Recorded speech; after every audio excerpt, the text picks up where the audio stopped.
السلام علیکم ورحمۃ اللہ وبرکاتہ۔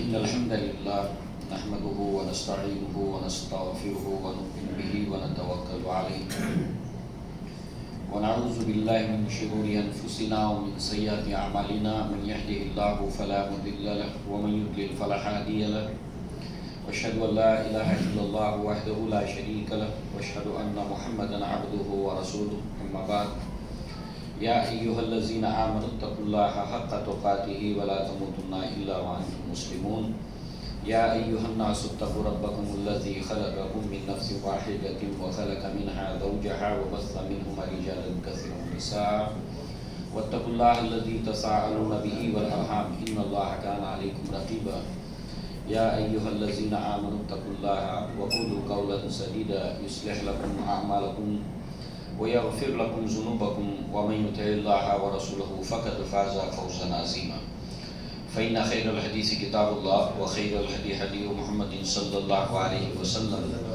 وشر الأمور محدثاتها وكل محدثة بدعة وكل بدعة ضلالة وكل ضلالة في النار، وقال الله تبارك وتعالى لقد كان لكم في رسول الله أسوة حسنة لمن كان يرجو الله واليوم الآخر وذكر الله كثيرا، رب اشرح لي صدری ویسر لی امری واحلل عقدۃ من لسانی یفقہوا قولی۔ سلسلہ سیرت النبی صلی اللہ علیہ وسلم میں گزشتہ مرتبہ ہم نے اللہ کے نبی صلی اللہ علیہ وسلم کے نکاح کے تعلق سے اس درس کو سنا تھا۔ خدیجہ رضی اللہ عنہا سے آپ کا نکاح ہوا، کس طرح ہوا۔ اس کے بعد جو ہے اللہ کے نبی صلی اللہ علیہ وسلم کو اللہ تعالیٰ نے جتنی بھی اولادوں سے نوازا وہ خدیجہ رضی اللہ عنہا ہی سے تھی۔ ایک تو قاسم جس سے آپ کی کنیت تھی ابو القاسم،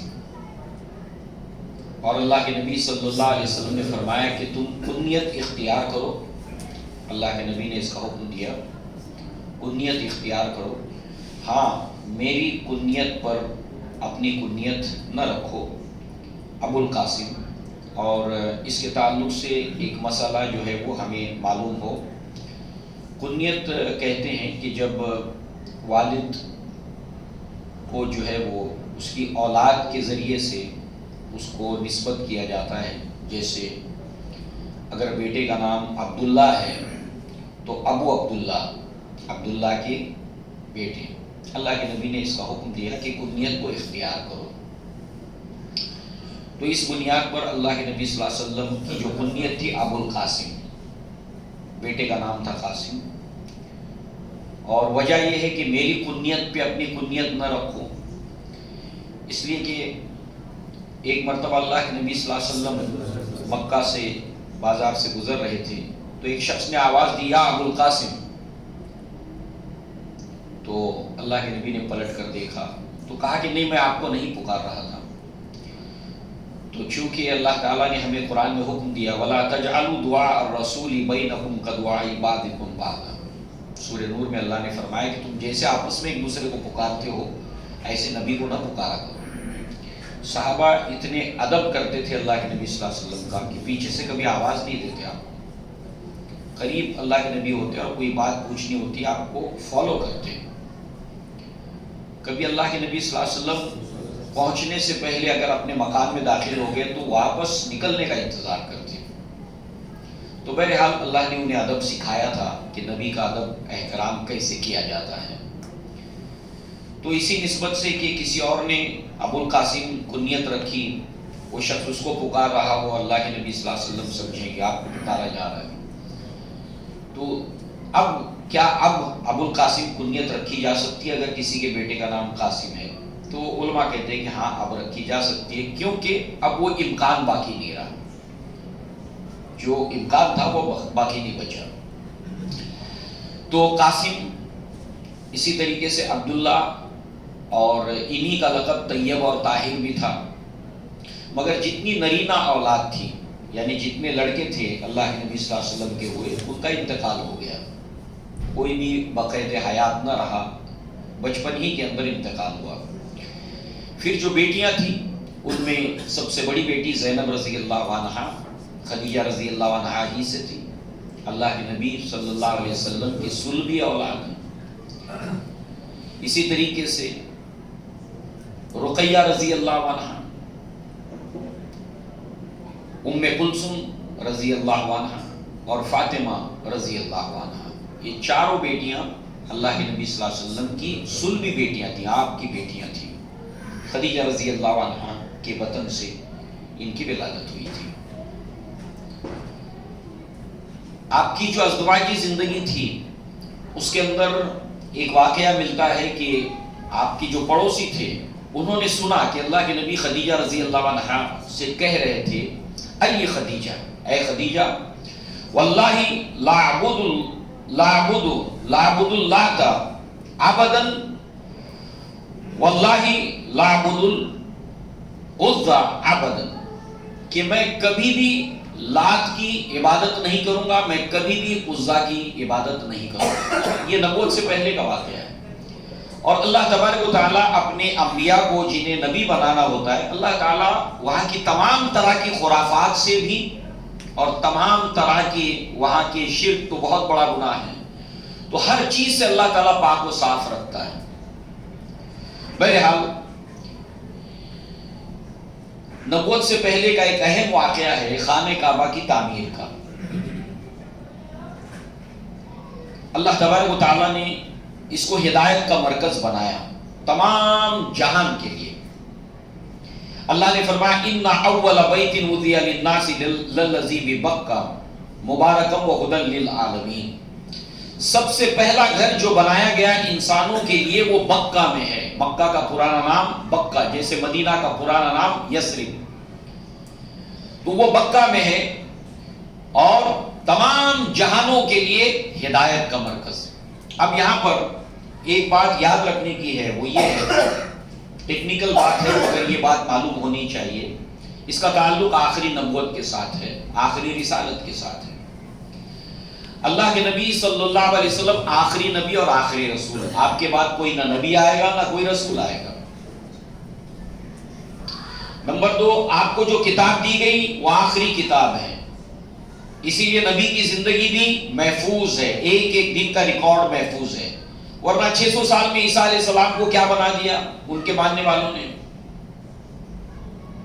گویا کہ اللہ تبارک و تعالیٰ نے اپنی نبی کی زندگی کو محفوظ رکھا. وجہ، حکمت اور مصلحت، آپ کے بعد کوئی نبی نہیں آئے گا، کوئی رسول نہیں آئے گا. قیامت تک اللہ کے نبی کی زندگی محفوظ رہے گی، ڈاکومنٹڈ صورت میں، دستاویزی صورت کے اندر. ایسے ہی قرآن کو اللہ تعالیٰ نے آخری کتاب ہے محفوظ کیا. اِنَّا نَحْنُ نَزَّلْنَا الذِّكْرَ وَإِنَّا لَهُ لَحَافِظُونَ، ہم نے ہی اس ذکر کو نازل کیا اور ہم ہی اس کی حفاظت کریں گے. اس سے پہلے کتابیں نازل ہوئی، تورات، انجیل، زبور، ان کے نام ہمیں معلوم ہے، بہت ہو گیا تو صحف ابراہیم. مگر اس کے علاوہ اللہ تعالیٰ نے اور بھی کتابیں نازل کی مگر اس کا نام تک دنیا کو نہیں پتا ہے سوائے ان 4 کے، صحف ابراہیم، زبور، انجیل اور تورات. اور یہ کتابیں بھی محفوظ نہیں رہ سکی. آخر یہ بھی تو اللہ کی کتاب تھی مگر چونکہ یہ آخری ہدایت نامہ نہیں تھا تو لہذا قرآن آخری کتاب ہے تو اللہ تعالیٰ نے اس کی حفاظت کی، یہ قیامت تک محفوظ رہے گی. تو نبی کی زندگی محفوظ، قرآن محفوظ. اسی طریقے سے تمام جہانوں کے لیے اللہ تعالیٰ نے ایک مرکز بنایا کعبہ کی صورت میں، ہدی للعالمین، آخری کعبہ، فائنل کعبہ، تمام جہانوں کے ہدایت کا مرکز. اور اس طرح سے یہ امت آخری امت. یہ کچھ باتیں ہیں جو ہمیں معلوم ہو. لہذا اس کی سب سے پہلی تعمیر تو ابراہیم علیہ السلام نے کی اور اسماعیل علیہ السلام نے کی، اور قریب جو ہے وہ اللہ کے نبی صلی اللہ علیہ وسلم کی ولادت سے 2500 سال پہلے کا یہ واقعہ ہے. جب خانہ کعبہ کو تعمیر کیا گیا اللہ تعالیٰ نے آپ کو حکم دیا وَإِذْ يَرْفَعُ إِبْرَاهِيمُ الْقَوَاعِدَ مِنَ الْبَيْتِ وَإِسْمَاعِيلُ، اور جب ابراہیم خانہ کعبہ کی بنیادوں کو اٹھا رہے تھے اور اسماعیل آپ کے ساتھ اللہ تعالیٰ کے گھر کی خانہ کعبہ کی بنیادوں کو اٹھاتے تھے. یہ ابراہیم علیہ السلام اور اسماعیل علیہ السلام نے اس کو قائم کیا. اب یہاں پر چونکہ 2500 سال کا عرصہ اس کے اوپر گزر چکا تھا، تو ضرورت محسوس ہوئی کہ اس عمارت کی ازسر نو تعمیر کی جائے، دوبارہ اس کو ریپیئر کیا جائے، دوبارہ اس کی تعمیر کی جائے، چونکہ کافی وقت گزر گیا تھا اس کے اوپر۔ مرور ایام یعنی دنوں کے گزرنے کے نتیجے کے اندر جو ہے وہ اس کی دیواریں بوسیدہ ہو گئی تھی۔ وجہ کیا تھی کہ قریش نے محسوس کیا کہ اس کی تعمیر کی جائے، مرمت کی جائے، ازسر نو اس کو تعمیر کیا جائے۔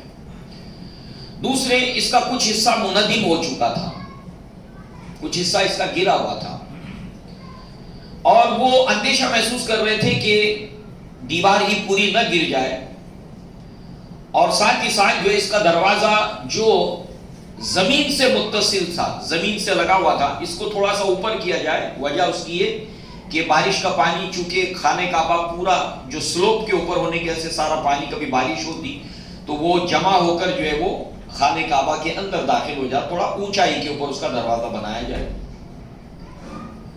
اسی طریقے سے جو ہے وہ کچھ اس کی دیواروں کو کچھ اونچا کیا جائے، انسان کے قد سے تھوڑا سا اس کو اونچا کیا جائے۔ دیواریں جو موجود تھی اس کے اندر دراڑیں پڑ گئی تھی، پھر کبھی کسی وقت میں وہ خوشبو جب خانہ کعبہ میں کی جاتی تھی تو اس کے نتیجے میں جو لکڑی کا حصہ تھا وہ کچھ جل گیا تھا۔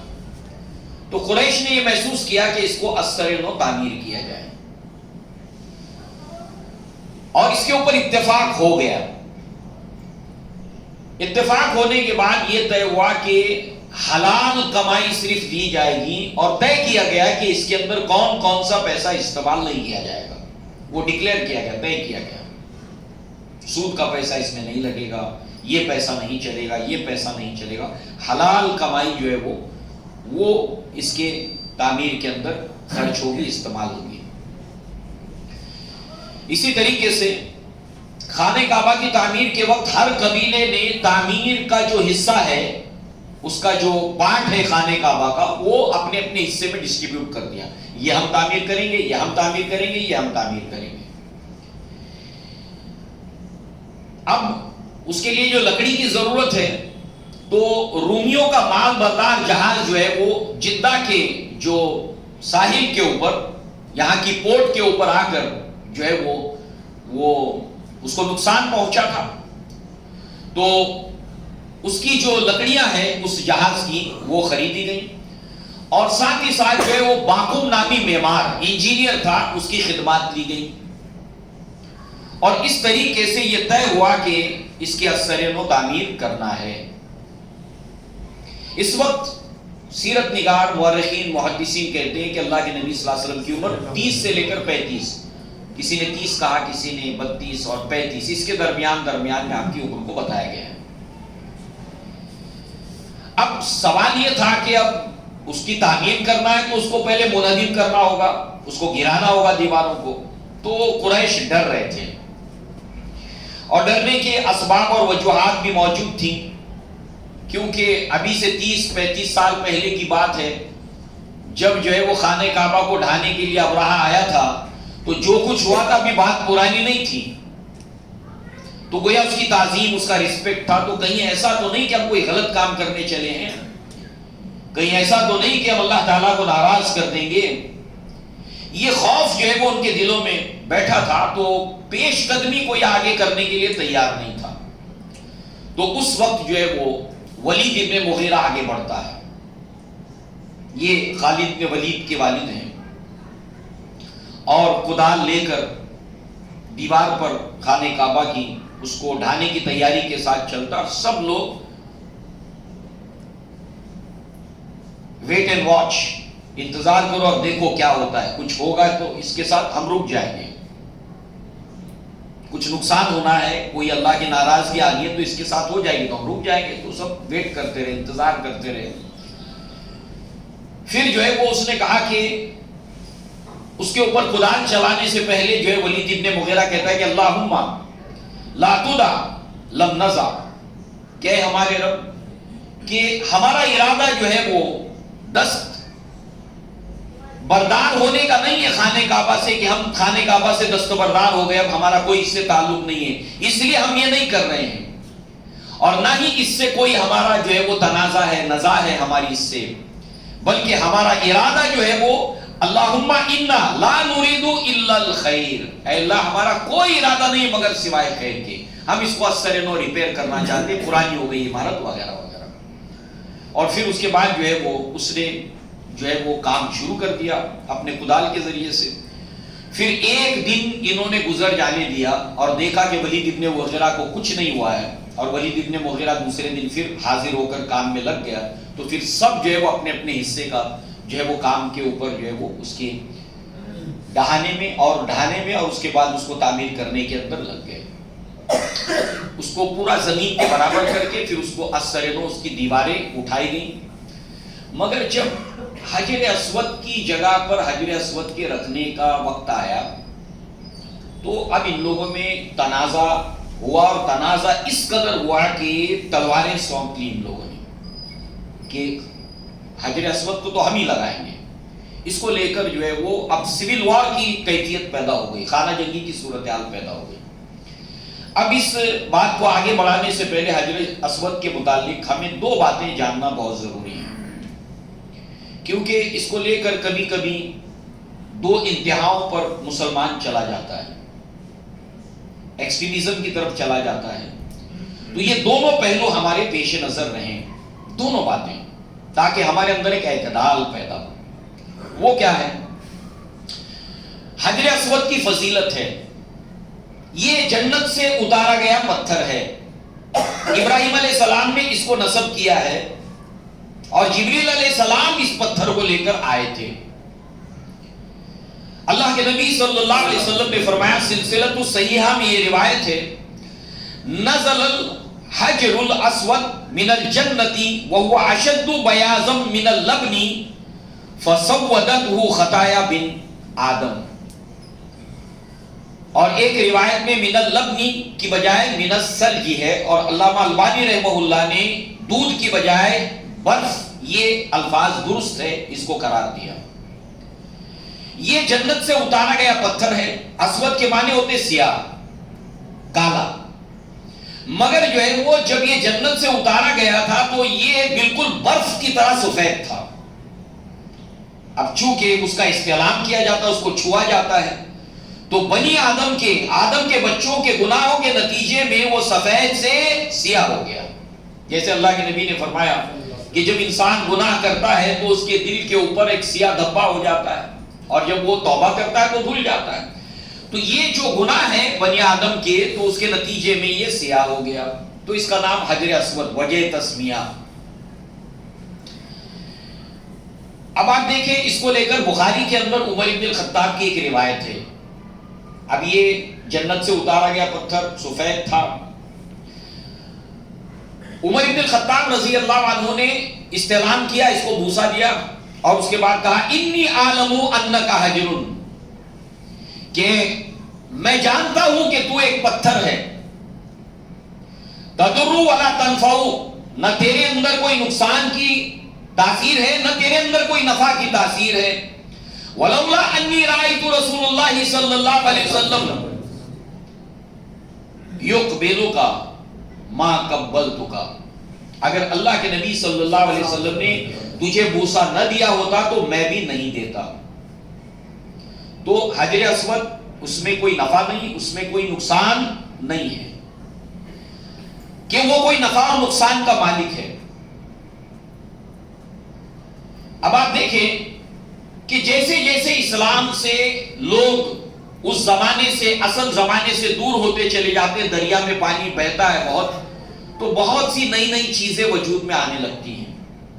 خود آپ دیکھیے عمر بن الخطاب کے دور خلافت کے اندر جہاں پر اللہ کے نبی نے 1400 صحابہ کی بیعت لی تھی، جس کو بیعت رضوان کہا جاتا ہے، جس کا ذکر سورہ فتح میں اور دیگر قرآن مجید کی صورتوں میں موجود ہے، تو جس جگہ پر اللہ کے نبی نے بیعت لی تھی 1400 صحابہ سے، 1400 صحابہ سے، عمر بن الخطاب کا زمانہ آنے کے بعد لوگوں کو معلوم تھا کہ یہ وہ جگہ ہے، یہ وہ پلیس ہے کہ جہاں پر اللہ کے نبی نے بیعت لی تھی، وہاں درخت تھا، اس درخت کا ذکر بھی قرآن مجید کے اندر ہے۔ وہاں پر لوگوں نے عبادتیں شروع کر دی.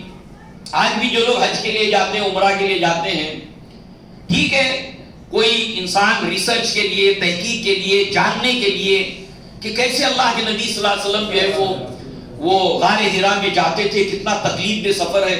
اور 50 سال عمر خدیجہ رضی اللہ عنہا کی تھی کہ اللہ کے نبی جب نہیں لوٹتے تو آپ خود بھی کھانا پانی لے کر جاتی تھی. کتنی آپ نے اللہ کے نبی صلی اللہ علیہ وسلم کا ساتھ دیا ہے. تو یہ جاننے کے لیے، اس کو سمجھنے کے لیے، اس کی معرفت حاصل کرنے کے لیے ایک تجسس کے تحت انسان جائے، ریسرچ کرے، دیکھے، سمجھے اس غار حرا سے کیسا منظر نظر آتا ہوگا. اس کو جاننے کی جستجو میں جائے ایک الگ بات ہے. مگر اب یہ سمجھے کہ غار حرا میں جا کے میں نماز پڑھوں گا، میں جا کر وہاں پر عبادت کروں گا، یہ کوئی مقدس جو ہے وہ جگہ کے تحت مجھے کوئی تبرک حاصل ہو جائے گا، یا یہ کوئی نفع اور نقصان کی جگہ ہے. تو یہ بیعت رضوان جہاں ہوئی تھی، لوگوں نے وہاں عبادت شروع کر دی. عمر ابن الخطاب نے وہ درخت کٹوا دیا.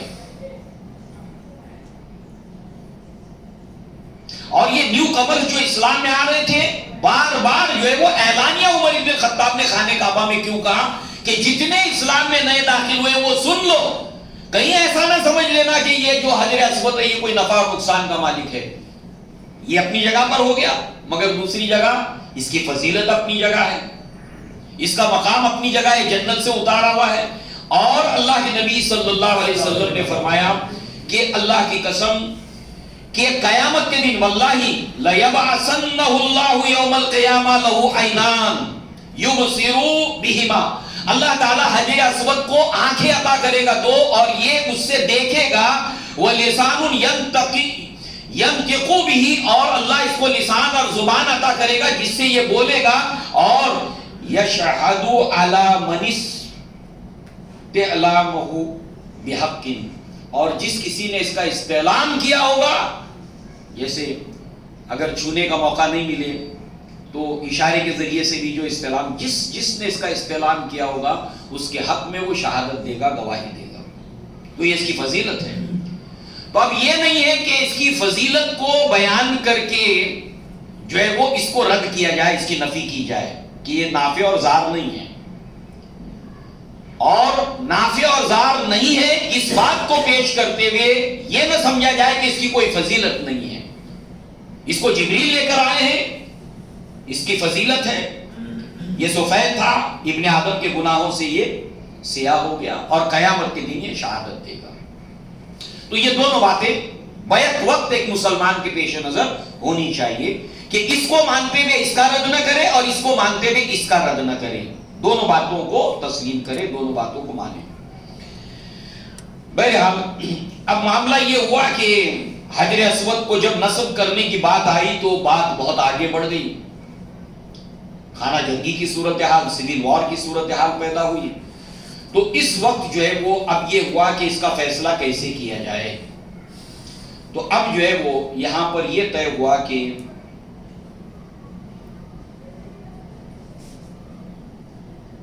حکم بنایا گیا ابو امیہ بن مغیرہ کو. یہ ام سلمہ کے والد تھے، ان کو حکم بنایا گیا. حکم کس کو کہتے ہیں کہ ہمارے درمیان کوئی تنازع، کوئی جھگڑا ہوتا ہے تو کیا کرتے ہیں کہ اب وہ سلجھتا نہیں ہے تو ہم ایک کام کرتے ہیں کہ چلو ٹھیک ہے، دونوں فریق، دونوں پارٹیاں جو آپس میں لڑ رہی ہیں وہ یہ کہتی ہے کہ بھائی ٹھیک ہے چلو ہم اس کو حکم بنا لیتے ہیں، یہ ہمارے درمیان فیصلہ کرے گا، اور جو بھی یہ فیصلہ کرے گا ہم دونوں کے لیے قابل قبول ہوگا. تو یہاں پر حکم بنایا گیا ابو امیہ بن مغیرہ کو. یہ ام سلمہ کے والد تھے. اب انہوں نے یہ فیصلہ کیا کہ کل جو ہے وہ صبح بنو شیبہ کے راستے سے، یعنی جنوب کے راستے سے خانہ کعبہ میں جو بھی پہلا شخص داخل ہوگا، ویری فرسٹ، وہ جو فیصلہ کرے گا ہم سب اس کو مانیں گے. اب یہ بات طے ہوئی. اب دیکھیں آپ کہ سارے لوگ انتظار میں تھے کہ صبح میں کون سب سے پہلے اس حصے سے داخل ہوتا ہے. اور دور سے جب آتے ہوئے دیکھا، قریب جب آئے تو وہ محمد رسول اللہ صلی اللہ علیہ وسلم. یہ اللہ کی تدبیریں ہیں، اللہ کے کام دیکھو، کیا پہلے ہے اور کیا بعد. بدر مجھے نظر آتا ہے غار حرا سے پہلے. یہ سب اللہ کی پلاننگ کا حصہ ہے. اپنے جد امجد ابراہیم علیہ السلام، اسماعیل علیہ السلام نے خانہ کعبہ کو تعمیر کیا، اور اللہ تبارک و تعالیٰ نے اسی کے پیش نظر آپ دیکھیے کہ کس طرح سے یہاں پر اپنے نبی صلی اللہ علیہ وسلم کو بھی اس کے اندر، اس تعمیر کے اندر شریک کیا. تو اس طرح سے اللہ کے نبی صلی اللہ علیہ وسلم نے اس کے بعد جو چونکہ آپ کو حکم بنایا گیا کہ آپ جو فیصلہ کریں گے اس کو سب لوگ تسلیم کریں گے، تو اللہ کے نبی نے یہ کیا کہ ایک چادر منگوائی. اللہ کے نبی نے چادر منگوائی اور چادر منگوانے کے بعد جو ہے وہ اس پتھر کو اس کے اندر رکھا گیا اور پھر اللہ کے نبی نے سب کو یہ حکم دیا کہ سب لوگ اس کا ایک ایک سرا پکڑ لیں. سب نے اس کے سرے کو، ایک ایک سرے کو پکڑا اور پھر اس کے بعد جو ہے وہ اس کو اٹھانے کے لیے اللہ کے نبی صلی اللہ علیہ وسلم نے کہا، سب نے اس کو اٹھایا اور اس جگہ کے اوپر اللہ کے نبی صلی اللہ علیہ وسلم نے اس کو نصب کیا. اس طریقے سے اللہ کے نبی کی اس تدبیر سے، اس حکمت عملی سے ان کا تنازع بھی ختم ہو گیا، جھگڑا بھی ختم ہو گیا، اور اس طریقے سے اللہ تبارک و تعالیٰ نے جو ہے وہ ان کے درمیان جو ہے وہ فیصلہ بھی حکمت کے ساتھ اور مصلحت کے ساتھ میں ہوا اور یہ معاملہ طے ہو گیا. اب حجر اسود کے بعد نبوت کا زمانہ جیسے جیسے قریب آیا، نبوت کا وقت جیسے جیسے قریب آیا، ویسے ویسے اس کو مبادیات نبوت کا ٹائٹل دیا اور ساتھ ہی ساتھ جو ہے وہ بشارات نبوت، اس کا عنوان جو ہے وہ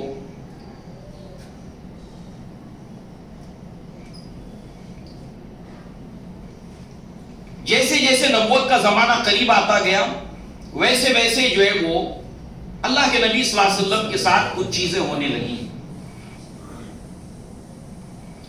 اب اللہ تبارک و تعالیٰ نے جو چیزیں اللہ کے نبی صلی اللہ علیہ وسلم کے ساتھ میں ہونے لگی ان میں سے ایک یہ ہے کہ اللہ کے نبی گزرتے ہیں تو درخت جو ہے وہ آپ کو سلام کرتا، السلام علیکہ یا رسول اللہ.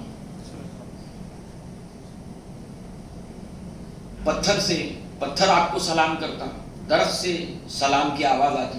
یہ اس طرح کے واقعات جو ہے وہ اللہ کے نبی صلی اللہ علیہ وسلم کے ساتھ ہونے لگے اور ایسے تمام ایونٹس اور واقعات کو بشارات نبوت یا مبادیات نبوت کے تحت جو ہے وہ محدثین نے اور سیرت نگاروں نے جمع کیا ہے کہ نبوت وحی کے آغاز سے پہلے پہلے کیا کیا چیزیں اللہ کے نبی صلی اللہ علیہ وسلم کے ساتھ ہونے لگی. بہرحال اسی کے ساتھ ساتھ جو ہے وہ آپ دیکھیں کہ اللہ کے نبی صلی اللہ علیہ وسلم تنہائی پسند ہو گئے، تنہائی پسند ہو گئے، خاموش رہتے اور تنہائی پسند ہو گئے. اب اس تنہائی کو لے کر کے اللہ کے نبی کا خاموش ہونا، تنہائی پسند ہونا، آس پاس کے اندر مکہ میں جو کچھ ہو رہا تھا، ہم نے اللہ کے نبی کی نبوت کی زندگی کے وہ واقعات پڑھے ہیں کہ ابھی جو ہم نے آج کے درس میں دیکھا کہ آپ نے خدیجہ رضی اللہ عنہا سے کہا کہ اللہ کی قسم میں کبھی لات کی، عزا کی عبادت نہیں کروں گا. اللہ تعالیٰ حفاظت کرتا، مگر وہاں پر تو عبادت کی جا رہی تھی. اللہ کے نبی اس سے بیزار تھے، اس شرک سے اللہ کے نبی بیزار تھے نبوت سے پہلے بھی. یاد کیجئے ابراہیم علیہ السلام، پوری 2.5 لاکھ کی آبادی شرک کے اندر مبتلا ہے مگر اللہ تعالیٰ نے ابراہیم علیہ السلام کو محفوظ رکھا. اور آپ غور و فکر کرتے رہے اور غور و فکر کے نتیجے میں اللہ زمین اور آسمانوں میں اپنی نشانیاں دکھاتا رہا اور بالآخر اللہ تعالیٰ نے آپ کے اوپر وحی کا سلسلہ شروع کیا ابراہیم علیہ السلام کے اوپر. مگر اس سے پہلے زمین اور آسمانوں میں ہم ابراہیم کو اپنی نشانیاں دکھاتے رہے.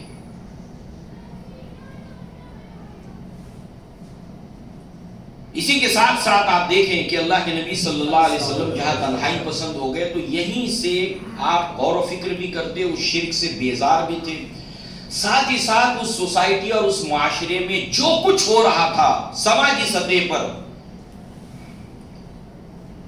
جس کا نقشہ جعفر ابن ابی طالب نے کھینچا ہے نجاشی کے دربار میں. ایھا الملک کننا قوما اہل جاہلیہ، ہم لوگ ایک جاہل قوم تھے.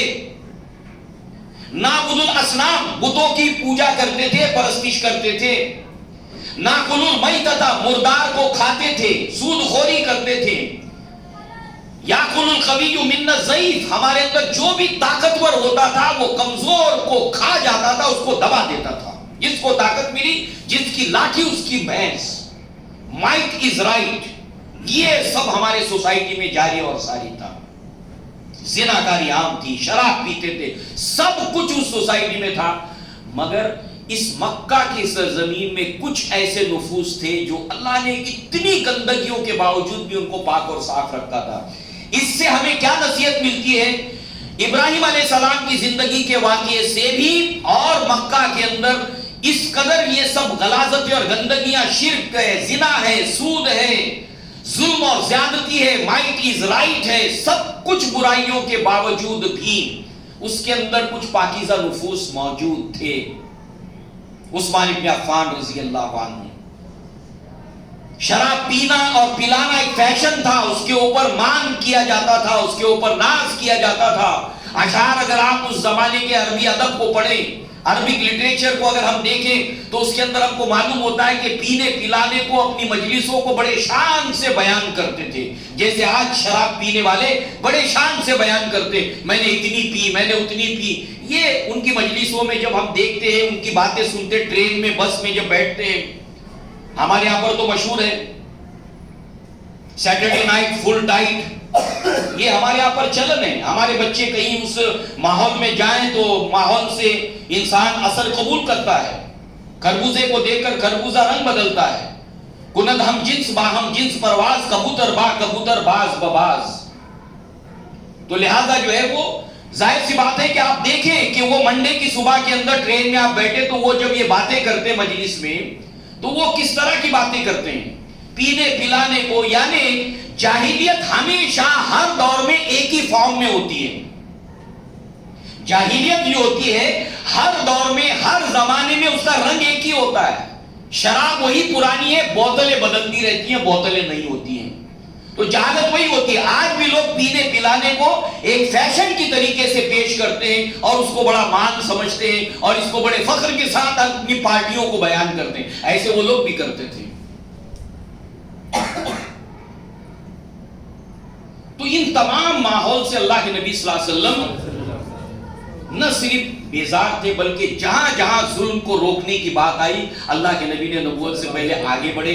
ہم نے حلف المطیبین پڑھ چکے ہیں، حلف الفضول پڑھ چکے ہیں، یتیموں کی آپ نے کس طریقے سے جو ہے وہ حمایت کی، اس کو بھی ہم پڑھ چکے ہیں. تو گویا اللہ کے نبی جہاں جہاں ہو سکتا ان زیادتیوں کے خلاف آپ کھڑے ہوتے تھے.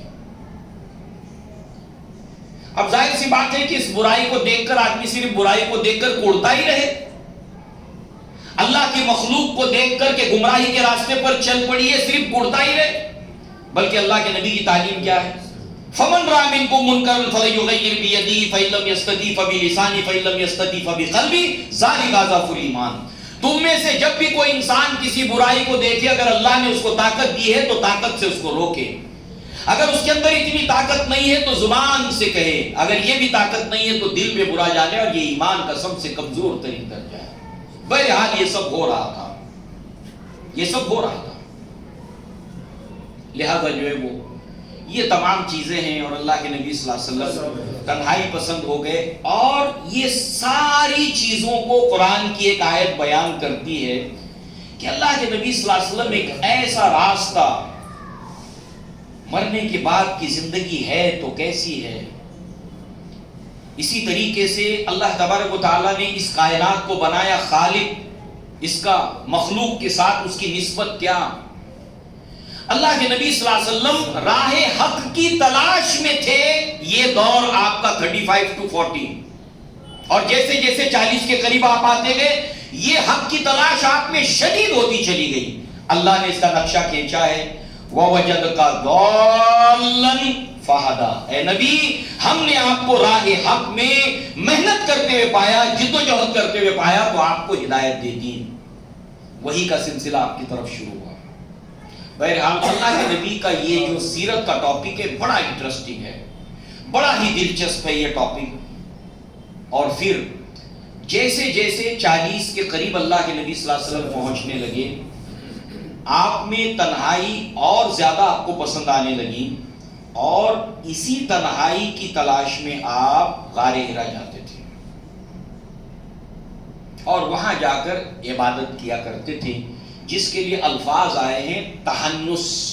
بخاری کی روایت ہے، کتاب الوحی میں جتنی بھی روایتیں ہیں اللہ کے نبی کے اوپر وحی کا سلسلہ جو شروع ہوا اس کو لے کر، تو اس کے اندر جو اللہ کے نبی غار حرا میں جا کر عبادت کیا کرتے تھے ابراہیمی طریقے کے اوپر، اس حدیث کی شرح کرتے ہوئے شارحین حدیث نے بتایا جو بھی ابراہیمی طریقہ وہاں پر موجود تھا جس کے اوپر لوگ قائم تھے، تو آپ جو ہے اسی ابراہیمی طریقے کے اوپر جو ہے وہ اللہ کی عبادت کرتے تھے، اللہ سے دعا کرتے تھے، اور اس وقت غار حرا سے خانہ کعبہ نظر آتا تھا۔ آج اگر جائیں گے تو نظر نہیں آتا ہے۔ آج اگر آپ وہاں جائیں گے غار حرا تو وہاں سے اگر آپ دیکھیں گے تو خانہ کعبہ وہاں سے نہیں دکھائی دیتا، مگر یہ کہ آپ امیجنیشن کر سکتے کہ وہاں سے کتنا پیارا منظر دکھائی دیتا ہوگا اس بلندی سے، جب خانہ کعبہ ایسے سامنے نظر آتا ہے۔ اللہ کے نبی صلی اللہ علیہ وسلم اس ڈائریکشن میں بیٹھتے تھے کہ سامنے خانہ کعبہ ہوتا تھا، اور اللہ کے نبی صلی اللہ علیہ وسلم جو ہے وہ اللہ تعالیٰ سے دعائیں مانگتے تھے، اللہ تعالیٰ سے اس کی عبادت کرتے تھے جو بھی براہیمی طریقہ تھا، اور پھر وہی کا جو پہلا سلسلہ ہے وہ یہیں سے شروع ہوا غار حرا سے۔ تو یہاں پر اس کی جو تفصیلات ہے غار حرا کی، تو اس تنہائی کے نتیجے میں، اس عبادت کے نتیجے میں، راہ حق کی تلاش کے نتیجے میں آپ کے ساتھ جو واقعات ہونے لگے، مبادیات نبوت یا بشارات نبوت، اس عنوان کے تحت جو واقعات ہیں، تو ان واقعات کے اندر جو ہے وہ آپ کو خوابوں کا سلسلہ شروع ہوا، آپ کو خواب آنا شروع ہوئے، اور یہ خواب جو ہے وہ جب نبی کو آتے ہیں تو اس کی 2 اقسام ہوتی ہیں۔ سیرت کو ہم سب کو پڑھنا بھی چاہیے، آپ صرف الرحیق المختوم میں بھی اگر دیکھیں تو ادھر وحی کی اقسام بتائی گئی ہیں، اس میں خواب بھی وحی کی ایک قسم ہے، مگر خواب 2 طرح کے ہوتے ہیں جو نبی کو آتے ہیں۔ ایک ہوتے ہیں تمثیلی خواب، ایک تمثیلی خواب ہوتے ہیں، اور دوسرے خواب وہ ہوتے ہیں کہ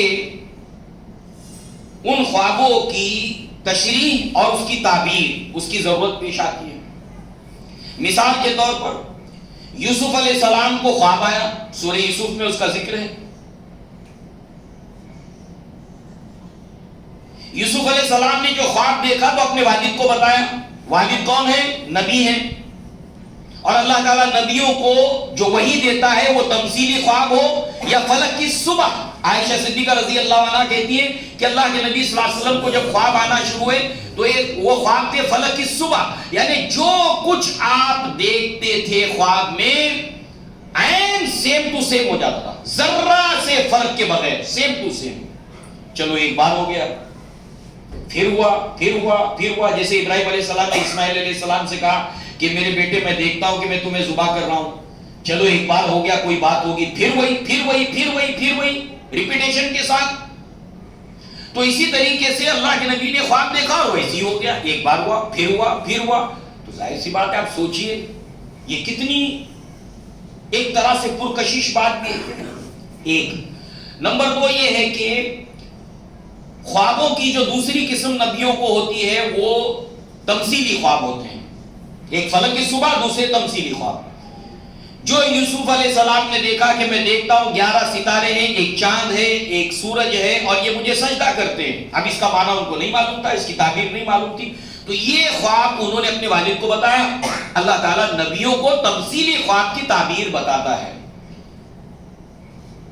اللہ کے نبی صلی اللہ علیہ وسلم جو ہے وہ ان کو ابتدا کہاں سے ہوئی؟ فلک کی صبح سے، یعنی جو کچھ آپ نے دیکھا سیم ٹو سیم ویسے کی ویسے ہی ہو جاتا تھا۔ اب یہ نبوت کی ابتدا ہے، مگر جہاں تک تعلق ہے یوسف علیہ السلام کا، ان کے ساتھ ایک نبی موجود تھے، انہوں نے اس کے بارے میں انہیں بتایا کہ اللہ تبارک و تعالیٰ تم پر اپنی نعمت کو تمام کرے گا، تمہیں وہ نعمت عطا کرے گا جو تمہارے جد امجد ابراہیم کو دی، اسحاق کو دی، تو وہ نعمت اللہ تعالیٰ تمہیں عطا کرے گا، یعنی تمہیں نبی بنایا جائے گا۔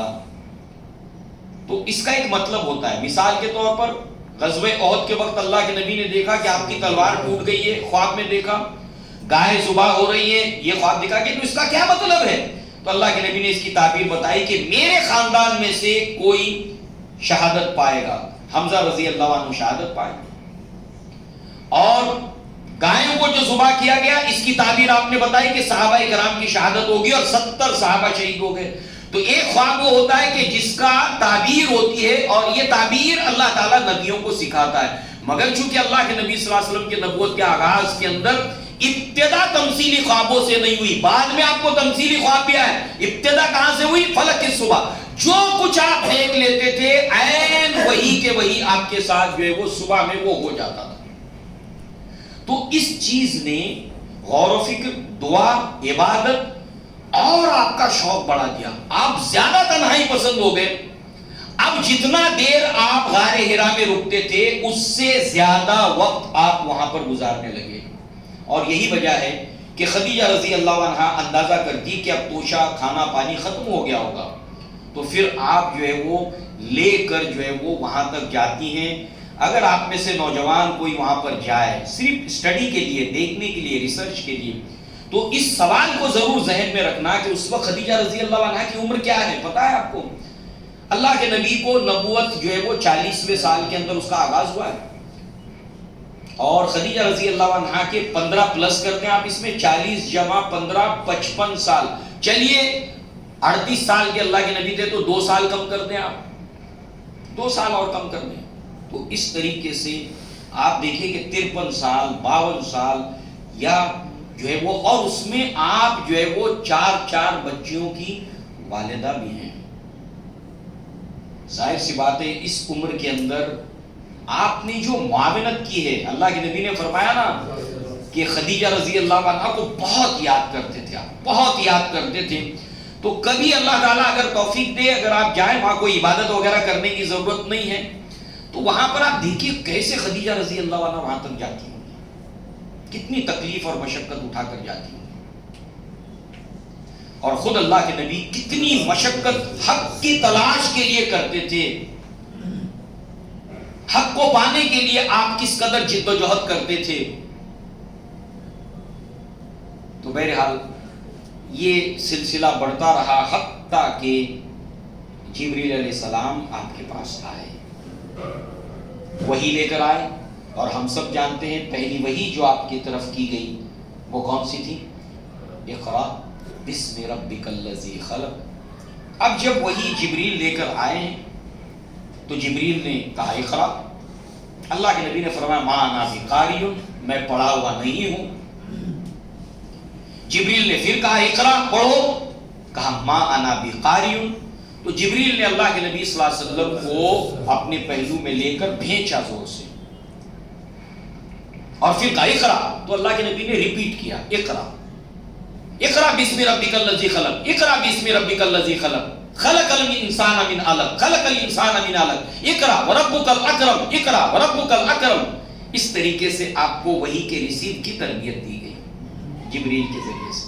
پھر آپ کو اللہ نے جو ہے جب جبریل پڑھے آپ ریپیٹ کیجئے. اس کا ذکر سورہ قیامہ میں، لا تحرک به لسانک لتعجل به ان علینا جمعہ وقرآنہ فَإِذَا قَرَأْنَهُ فَاتَّبِعْ قُرْآنَهُ. جب قرآن آپ کے سامنے پڑھا جائے جبریل کے ذریعے سے، آپ اس کی اتباع کیجئے، اس کے فٹ اسٹیپ پر چلیے، یعنی اس کی کاپی کیجئے، اس کو دہرائیے. اقرا اقرا بسم ربک الذی خلق، بسم ربک الذی خلق. اور پھر جو ہے وہ یہ پہلی وحی کے نزول کے بعد اللہ کے نبی صلی اللہ علیہ وسلم جب غار حرا سے واپس آتے ہیں تو جو کچھ بھی آپ کی کیفیت ہے، حالت ہے، اس کو خدیجہ رضی اللہ عنہا کے سامنے پیش کرتے ہیں. اور وہ کنورسیشن بہت ہی خوبصورت کنورسیشن ہے، اور وہاں پر خدیجہ رضی اللہ عنہا کی سیرت کا ایک نیا چیپٹر کھل کر ہمارے سامنے آتا ہے. کس طریقے سے اس سچویشن کو آپ نے ڈیل کیا ہے، اس سے آپ کی پختہ ذہنی، آپ کی سمجھ بوجھ، اس کا احساس ہوتا ہے. ام المؤمنین، مسلمانوں کی ماں خدیجہ رضی اللہ عنہا.